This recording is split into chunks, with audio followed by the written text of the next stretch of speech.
Good morning, viewers. This is Vibhuti Jha. Welcome to Frankly Speaking with me. As we always talk about the issues that govern India and the United States, today we are going to focus primarily on India because 4 phases of elections are over, 3 more phases to go.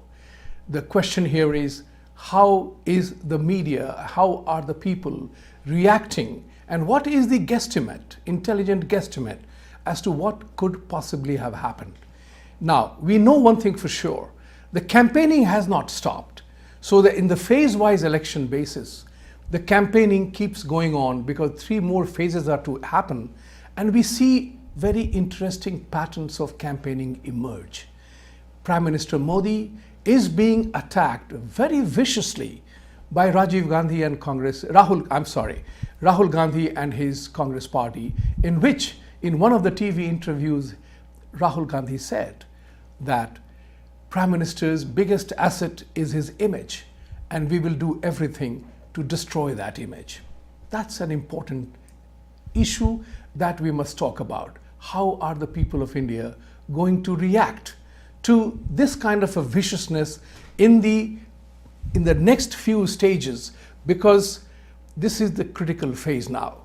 Because now in an election where every seat matters, every vote matters, creating a negative perception about somebody, which is also false, incidentally, becomes a critical issue, how people will react to that. To discuss all these varieties of issues and everything that goes with it, I have great pleasure in welcoming Dr. Rakesh Sharma, who is not new to the viewers of ITV. So Dr. Sharma, welcome to this program, and we will discuss the entire thing threadbare and, frankly speaking. So to begin with, share with us your perception of what you think has happened in the first phase of election in 4 phases that are over, and also the fact that this particular aspect of next 3 stages, how do you think it is shaping up so far? Thank you, Mr. Jha. As you mentioned, this is what we call Lok Sabha election, although few states are also contesting Rajya Sabha. So this is the 19th Lok Sabha election in India, and with the exception of 2014, where one party had a majority, all the other elections since 1984 never had one single party winning more than 282 seats in parliament. So Mr. Modi has been lucky 5 years ago to have won majority of the seats. Now, coming back to the election process in India, where the election or Lok Sabha election is held in 7 phases, 4 have already been done, and we are left with 3 more. So this election process, which spreads over for roughly 6 weeks, is very troublesome and also sounds a little funny to our friends in other countries, that how come election is being held for over 6 weeks. I do understand that India, being the largest democracy in the world, has roughly 900 million eligible voters. So it's not an easy task. But to spend 6 weeks is also something that is a little bit troublesome. I'm sure Indian politicians will look into it and perhaps try to concentrate this process over either a week or 2, which sounds more sensible. Now, the last 4 phases that have already been done has shown a good turnout. India, although being a developing country, voter turnout is quite large. Yeah, it is almost more than 67%. Yeah, about 68% or so. When we look at United States, which is the 2nd largest democracy in the world and much richer country, the voter turnout is roughly 50%.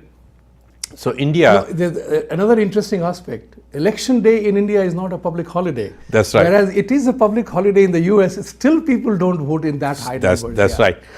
So India deserves a couple of good points in the favor that although we have a lot of uneducated voters, but they actually feel that they should go out and vote, which is very good. And number two, to have 900 million eligible voters puts India at actually 4 times more voters compared to the next country, which is United States. And that's a huge number.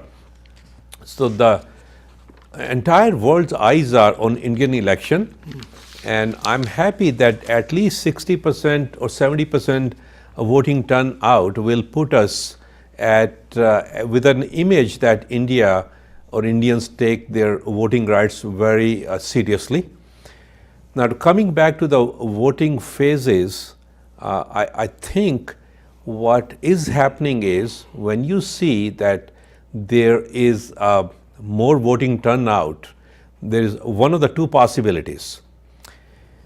We have seen in the last election the voting turnout was quite good, but the wave was in favor of Prime Minister Modi. This time the voting turnout is good, but it's not against a ruling party. The pulse of the people is that we may not be very happy with the ruling party, but we are not angry at it either. So I think this is in favor of Mr. Modi. I'm not a polling expert, but I think he has very good chances of regaining a majority again. I totally agree with you. My sentiments are almost the same as what you are saying, that the public sentiment is to do whatever it takes to ensure that Prime Minister Modi regains the majority in the parliament to run another term of his party and his NDA. Important part here is that because it is a 6-week election, there are events that happen during the campaign. Now, one of the most important events to happen is the United Nations Security Council declaring that Pakistani terrorist or the Pakistani national, if I say respectfully, Mansoor Azhar and his Jaish party, which took responsibility and declared that they were responsible for Pulwama, and Prime Minister Modi's diplomacy and international relations that he had developed in traveling to 57 countries and whatnot, proved very successful. Nobody had ever imagined that China would relent, but an environment was created by Mr. Modi against terrorism globally in the United Nations and various forums. That terrorism, if it has no religion, then let's deal with it the way it ought to be dealt. And that is a big success, that a Pakistani national has been declared after 10 years of continuous struggle, and China is standing very adamantly that we will not let it happen for one technical reason or the other.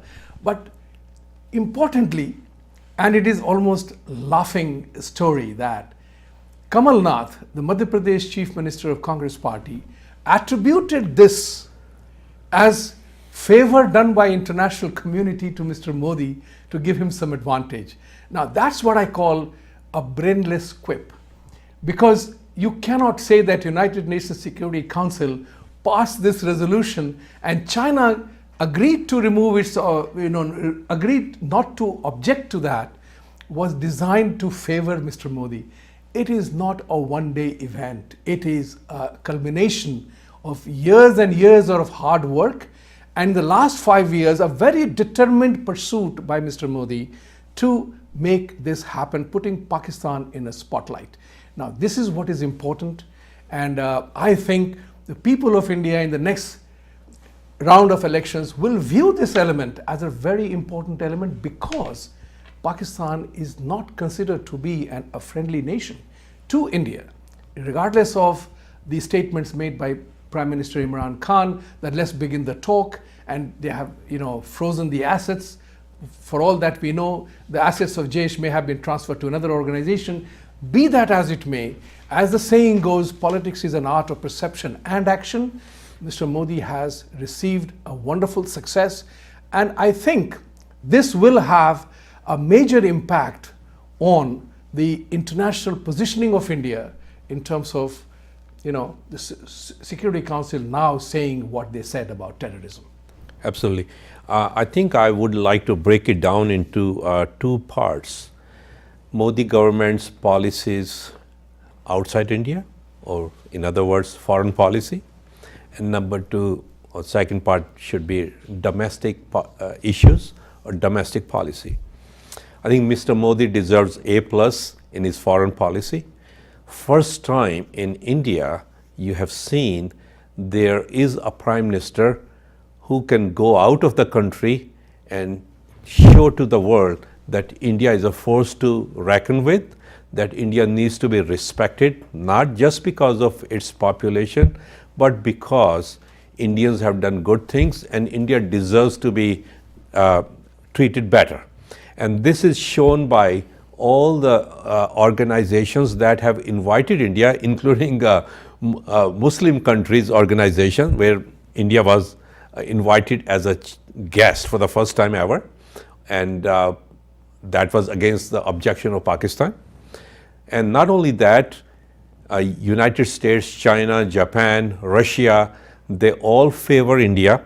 So in foreign policy, Mr. Modi has done wonders, and all of us who live outside India know it very well that India's reputation 10 years ago versus India's reputation now. So every American knows very well who the Prime Minister of India is. It's not like Mr. Quiet Manmohan Singh, whom nobody knew. And I think it was kind of insulting to have Mr. Manmohan Singh as Prime Minister of India for so many years. And it gave a bad image of India because he couldn't even read or talk without looking at the paper. And Mr. Modi, on the other hand, talks frankly without having a mastery of English language, and shows without the teleprompter. Without teleprompter, without looking down. So all the world leaders respect him a lot. So as far as I'm concerned, Modi's foreign policy has been excellent. Coming back to the part two, a domestic policy, and I think that's where Indian voters are concerned at. Number one is employment. Number two, cost of living. We will come back to the domestic policies Sure. a little later, but continuing on the dialogue on the foreign policy and his relationship building with Putin, with the rest of the countries, Yes. and how he has checkmated various entities in the whole process. It is very difficult to imagine and manage India's energy requirements, for that matter. So India is totally dependent on energy, on foreign imports Absolutely. of oil, from Saudi, from Iran and other places. US has a sanction there, but somewhere along the line, the foreign powers are cognizant of India's economic development, and they recognize that India has to be treated differently.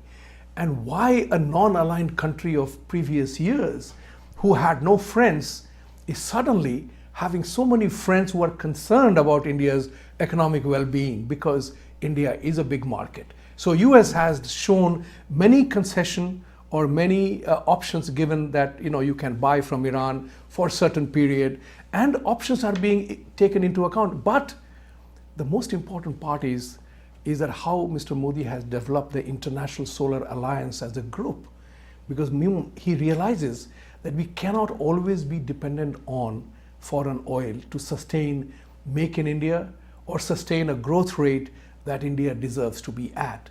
And the Solar Alliance is key, because that's where he played a masterful diplomatic role in elucidating India's policy of Vasudhaiva Kutumbakam in a brilliant statement in which he said, "One sun, one earth, one grid." Now there can't be a better definition of Vasudhaiva Kutumbakam for the international community to know that regardless of religious overtones, there is one sun, there is one earth, and we can all be connected by one grid of the energy. And that's very powerful for the Prime Minister to have conveyed that message to everybody. And by the way, 10 members of Organization of Oil Exporting Countries are members of International Solar Alliance as well, because they know that the world has now shifted its energy requirements from totally dependent on oil to many alternate energies, And just think about it, Volvo is going to have 100% of its cars from next year onwards will be electric. So when the oil demand is going to be like this, yeah, there is one economic issue that US has emerged as the largest oil supplier now. So this is very important, his relationship with Putin for that matter. France for that matter. Everywhere he has made an impact, which is what is driving the international community towards support for India and Prime Minister Modi's initiatives. I think those points are very well taken, and I would add a couple of more things in India's favor. And number one would be at the top of my list is things change after 9/11. Most of the Western countries who were on the side of Pakistan suddenly realized that they have been on the wrong side for years, that what they thought was a good party actually turned out to be a bad party. And to make it even or sounded like absolutely they were on the wrong side was when they found Osama bin Laden hiding in Pakistan for so many years. So I think America felt quite bad that they were not on the side of India for so many years, so they chose a wrong side. Now they perhaps are bending much more towards India. And number two, they also want to neutralize China, and India has to come up. Otherwise, China will overpower or overtake its neighbors, and so many other countries are also relying on India to counterbalance China's power. So these are the two factors that are in favor of India. So all the other countries are looking towards India to stand against either terrorism or against powerful and emerging China. You are absolutely right, and this is very important because from Prime Minister Modi, foreign policy was part of a very well calibrated overall dimension of the strategy that he followed. We'll talk about it right after this short break.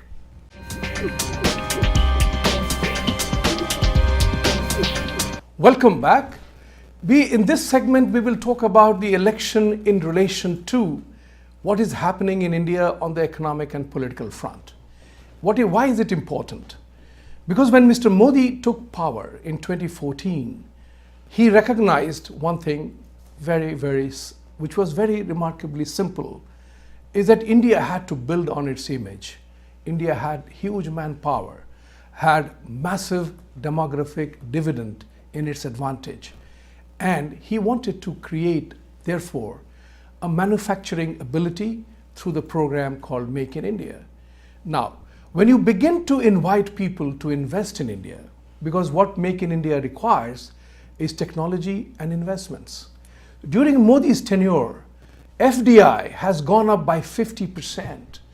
This is not a joke, to the tune of $193 billion. Now, why did it happen? How did it happen? It's very important to recognize that. Because when he talked about Make in India, you have to remember, if the investments and technologies have to come in, people are going to look at India as if it is a good investment destination. As someone like me who has championed India as a big market for the Western world, we know that for sure is that India was beset with corruption.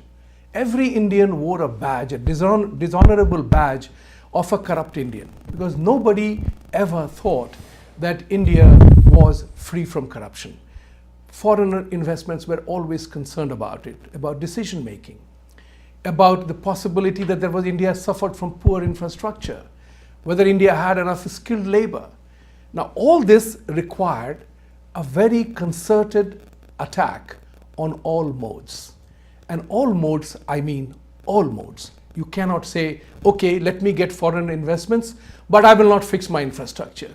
I will remain as corrupt. So Mr. Modi began to create that perception and turn that into a reality by very direct, concerted attack on the ills of the country. First was corruption, demonetization, bringing about a tax regime through GST, which 140 countries have that. So it brought about GST, which was not done during Congress time. Now, with this, he also launched a massive skill development program for people, for the youth in the India. When you make such a concerted move to make a shift in everything that was required to be done in India, it does cause pain. Because India has a population of 1.3 billion people. Nothing is in India is easy to implement. India is not like Sweden or certain European countries which has only 100 million population, if not less. Or like United States, which is huge, but has a reasonably great infrastructure in place. People come. Institution building is required. So Mr. Modi hit upon all these things at one time. Definitely, he took a remarkable risk because people cannot handle pain that easily.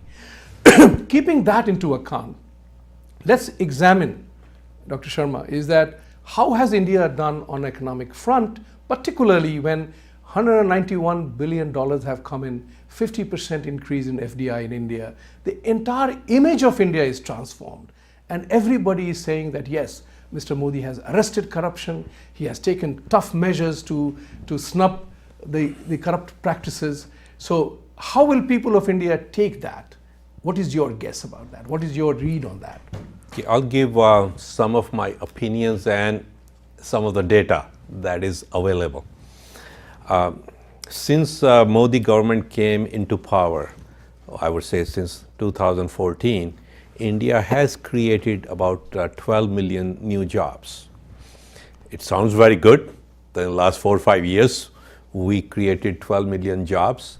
But when you look at the size or the population of India, that number is not enough. And why is that? The reason being 65% of India's population is under the age of 35. So when you look at young people, so when I say young people, I'm talking about people between the age of 18 and 29 who are looking for jobs. Unemployment rate in this age group or young age group is quite high. And that means if you are between the age of 18 and 29, among men, the unemployment rate is 18% and among women is 27%. So in other words, 1 in 5 youth is unemployed. And that is very troublesome for India for 2 reasons. These are the people who are actually educated, looking for jobs. Either India has not created enough jobs for them, or they are working in jobs that are not up to par. Means if you are undergrad degree holder or master's degree holder and you are working for something which is a manual work, you are called employed, but you are not working in your field. That's number one. Number two, India also has a problem.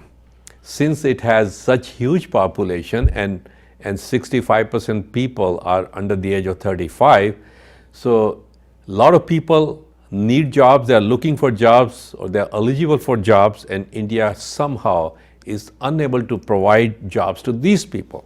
So I think the resentment among people who live in India is that where are the jobs? And I don't blame them. After I come out with 4-year degree or master's degree, I'm looking for a job, so I do not want to work in as a clerical job or so. That's number one. And number two, I will come to the point that you just raised about corruption. It's very funny. I was looking at this corruption issue around the whole world because there was some big data that comes out every year. It's called Corruption Perception Index, called CPI. CPI is about what the corruption is among individual nations. So believe it or not, the score is from 0 to 100, 100 being the best, means least corrupt country. The 2 countries that stand highest are New Zealand and Denmark. They score more than 80 on that 0 to 100 number. And India stands at 40. So 50 being in the middle. So if you have 50, you can say, well, it's not that bad. But 40 is quite bad. And I looked at the numbers for this CPI for India. In the last 15 years or so, India has only risen from 35 to 40 in the last, I think, 3 or 4 years. It went up from 38 to 40, and that's quite bad. Means even under Modi government, we didn't move much. We moved from 38 to 40. And you are totally right about that, because what happens is that corruption, just like the people say, Hinduism is a way of life, it's not a religion.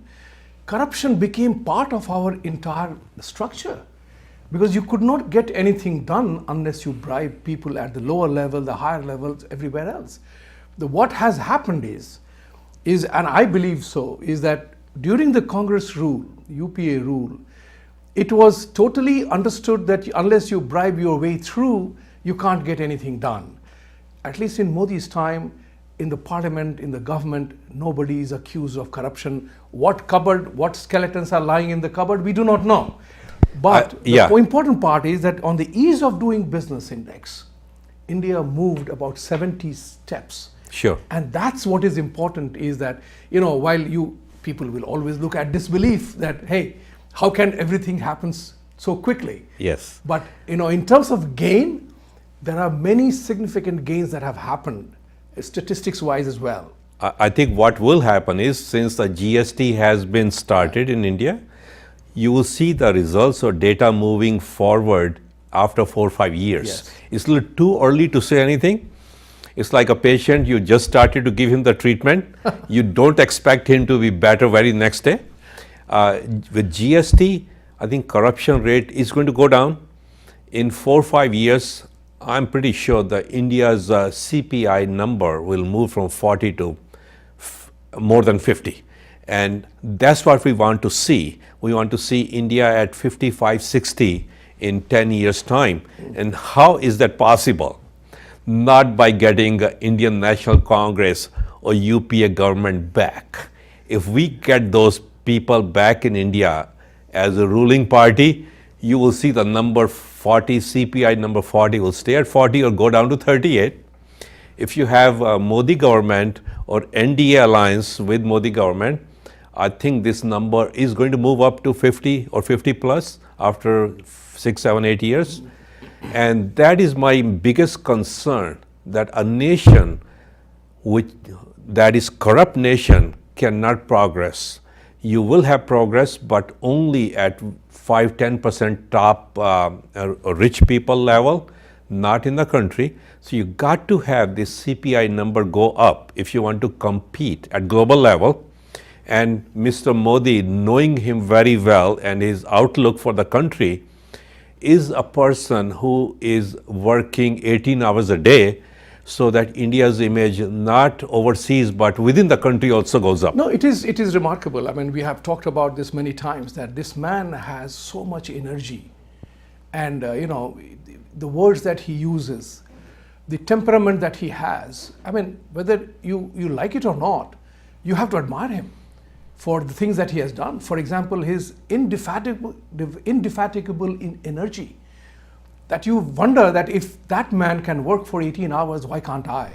What am I complaining about? That's right. And that's the energy that he has been releasing to the people, to the young, is very important. That you raised a very valid point about employment part of it. About 10 years ago, I was on an international conference. I was a keynote speaker, where the question that was raised was, how come India, with so much of education, doesn't have enough employable people? So we have always focused on a degree, BA philosophy, BSc chemistry, and we are part of the same process. Sure. We were fortunate to qualify for a higher education in the places that we wanted to get into, but not everybody could. So by getting a degree, you do not necessarily become employable. And that's the problem which Mr. Modi noticed. And that's how he began the skill development initiatives around the country. That what is important is, if you want to get a job, you have to be ready for the jobs that people are asking for. You can't get jobs if you are not job ready to do that. And therefore, the skill development initiatives that he took, they're quite remarkable.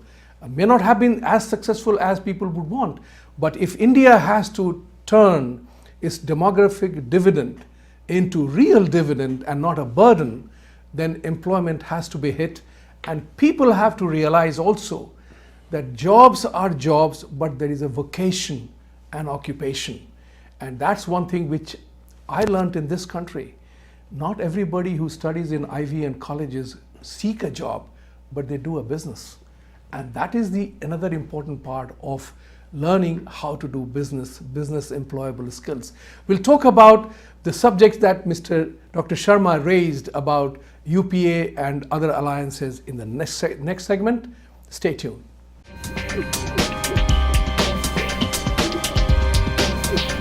Welcome back. We hit upon two very sensitive topics in our previous segment. One was corruption and other was youth employment. Now let's remember one thing. I belong to the generation, and so does Doctor perhaps, is that where we were told, get a degree and you will get a job. Employability was never a consideration of the kind that was, prevalent in the Western markets that we know.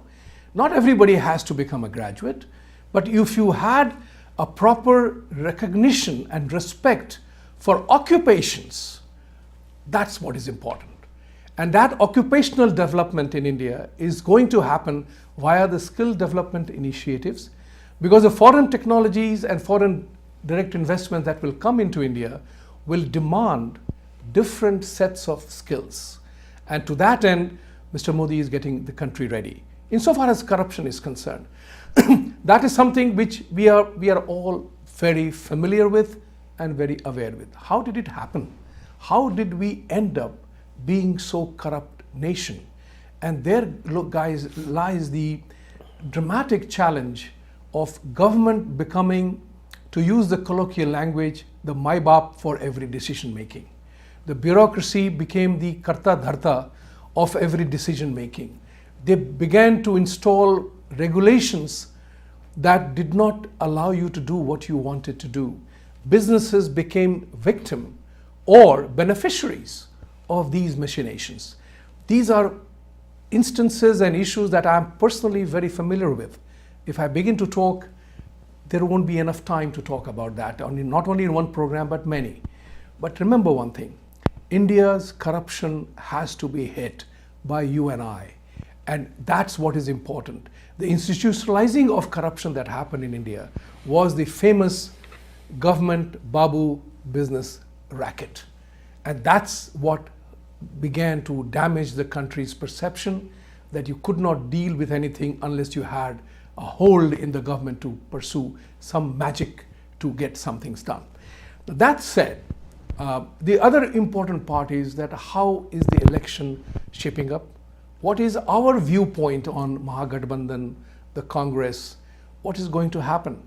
My take on this is very simple. I have three issues, and Dr. Sharma, I would like your views on that. One is that Congress party agenda and manifesto as we see it, it is clearly a sign that they have passed what is known as they passed their expiration date. The medicine has passed the expiration date. So by giving 72,000 rupees, a promise to give 72,000 rupees, which you don't have to give because you don't have that money. That's what Peter Coelho said in his book, that it is very easy to promise to give what you don't have to give, and you don't have to give. That's another important part. So Congress party is saying, ki, hum denge aapko 72,000 rupees saal ka. Now that has a very degenerating effect on the people who need to work hard to become part of the growth system. Imagine if somebody is given 72,000, why will he work? The Congress party is following a plantation mentality of enslaving the people to receive this and remain as you are, because those people are not going to grow. That's a very dangerous thing that people of India must recognize. Number two is Mahagathbandhan. Mahagathbandhan and alliances, people of India know that this doesn't work. It hurts on two counts. One is poor decision making, and second, that everybody then begins to extract what Shakespeare called Shylock's own pound of flesh before any decision is taken. That is dramatic and sad. Third, Mr. Modi has taken tough decisions. The man has been bold enough. He's taken a political risk by taking tough decisions. He is not fighting for Miss Congeniality award at all. He is trying to gain a win for India, win for Indian youth, and that's what the message is. And so I wonder, why would any Indian self-invite the curse of Mahagathbandhan and the curse of eating an expired medicine? Yes, you're absolutely right. Is Congress a party of the past? I think so. They have no new ideas. They are being ruled by a family, and India may be the only country left where a democratic country is being run by a family. It's Nehru-Gandhi family, as if nobody else is intelligent or left in the country. Now, looking at what is remaining of Nehru-Gandhi family is Rahul Gandhi and his sister. Does anybody seriously think that they can run India, or are they intelligent people? Or Sonia Gandhi should be Prime Minister? Absolutely not. So what are we looking for? Why do even anybody bother to vote for Indian National Congress? That's very, very troublesome to me.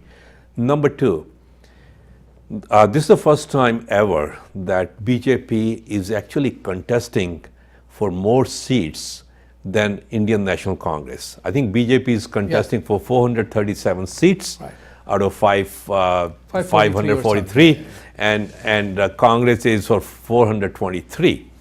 And BJP's fate actually on this ongoing Lok Sabha election depends on what happens in the voting or the states, what we call Hindu heartland or Hindi heartland, which is comprised of 10 states in the northern India. And we all know these are the states, Delhi, Chhattisgarh, Madhya Pradesh, UP, Haryana, Uttarakhand, Bihar, and Himachal Pradesh, Madhya Pradesh. These are the 10 states where BJP's performance is going to decide whether they will be in the ruling party or not. Issue here is, do Indian voters care what they want for future? Do they want to have 5 years of 72,000 rupees per year given to them by Congress party, which they don't have? Or do they really care for country going forward, corruption being eliminated, everybody pays their fair share in the form of GST, and better foreign policy, not yielding to terrorists, and not being afraid of certain elements within our own country that are trying to scare the majority? I mean, is this what the agenda of voters is or not? So I hope the voters in India look at these issues, not a short-term gain, which Congress is promising in the form of 70,000 rupees. I don't know if they will ever pay. But the issue again comes back to, what are we looking for, and are we better under NDA alliance and Modi government or UPA? The bad part is Indian politics, means only country where you have 50 parties contesting for 543 seats. Why should any country have 50 political parties? I'm sure it's a democratic country, so anybody can do whatever they want. But voters should have a little bit of common sense to say or think, why should I vote for this party that is contesting for 5 seats out of 543? Why should I vote for CPI or CPM, whose agenda is so leftist that entire world, except with the exception of China and Cuba, or North Korea or Kerala have totally dismissed? Why are voters going to vote for CPI or CPIM or Anna DMK or DMK parties or few independents? Don't we know any better? Didn't we mature by now that this is not what the future is? Look at the other countries. USA has 2 countries and maybe a couple of independent people. Other Two parties, not two parties and a couple of independent senators. Other countries may have 3 parties or 4 parties or 5 parties. Do we really need 50 parties? Isn't that encouraging people to jump from one party to the other after the win? And that's what we see in India all the time. Today you are in Congress, tomorrow you are in BJP, third year you are in some other party. Do we want to encourage people from joining parties for their own personal benefit? Is that what we are looking for? Absolutely not. Shouldn't we just restrict ourselves to 3, 4, 5, 6 parties? That way you also know what these parties are looking for. That is a very important point, and that is what I call decentralization, or corrupting the Indian political system. And I squarely blame Congress party for that, because during their rule, as you rightly pointed out, that during their entire family rule, they had the majority of seats in the parliament all the time. Rajiv Gandhi 412 seats, Indira Gandhi in 1971 post Bangladesh war more than 370 seats. The question is, what happened to that party that they allowed so many regional frameworks to evolve? So think about it. You refer to 2 things that are very important. Some of them are local aspiration of a politician who becomes a party, who becomes a candidate because he wants to make money by surrendering his seat. That's or right. surrendering his vote. He has 5 seats in the entire Lok Sabha election. But he becomes a crucial to do that. Through the alliance. Number 2 is the fact that there has been growth of regional parties. Nothing wrong in it. Whether it is Telugu Desam or Anna DMK or AIDMK or DMK or whatever in various parts of the country. Because they are living the regional aspiration of the local people. I'm totally okay with that. What I'm not okay with that fact that how did that happen? Because the Congress party did not attend to the regional aspirations of their constituents when they were a national party. So with 412 seats in parliament, Rajiv Gandhi was the one who caved in to Shah Bano case. He had absolutely no business to succumb. That was a clear time to bring about uniform civil code. And that was a clear time for him, with the kind of majority that he enjoyed, that he could have easily done it. But he succumbed to the Muslim vote bank politics. Plus the regional parties are okay for assembly elections. Right. They're okay to run their state. But why are they fighting for national elections or at the national level when they have never been out of their own state? No, that is a valid point. But what happens is that I would not say that why should they contest the national election, because if you are part of a state, you want to be represented in the nation's parliament. So let them contest the seats. Let's see who wins. Sure. That's perfectly okay. But what they do is they become cheaters. They become a horse trading. It becomes a part of a horse trading. Bargaining chip. I won't call them cheaters, but I would say that they become part of a horse trading. And that's what brings the corruption back. That's right. But here is a very important part. In the Indian government, in the Indian political part, is the Muslim vote bank. Still is the issue. I have seen many videos, many YouTubes where Muslims have said, Modi, I'm safest in Modi regime.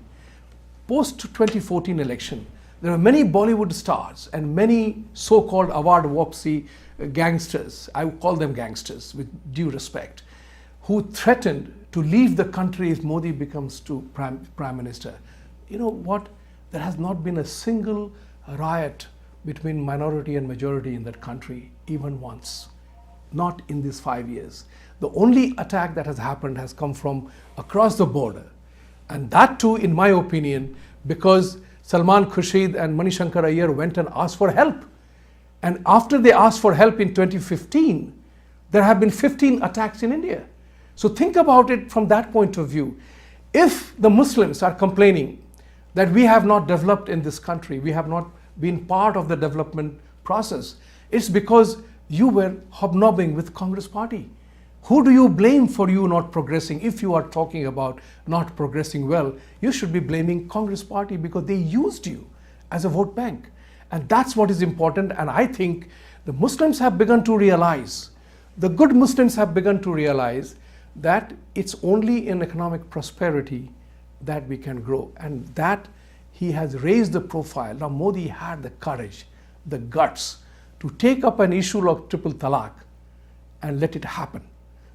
It is not passed by parliament in full right because of Rajya Sabha scenario, but he did take a bold step which has raised the profile of Modi in the Muslim community, that he is willing to address a challenge which India has, but many Muslim countries don't have triple talaq.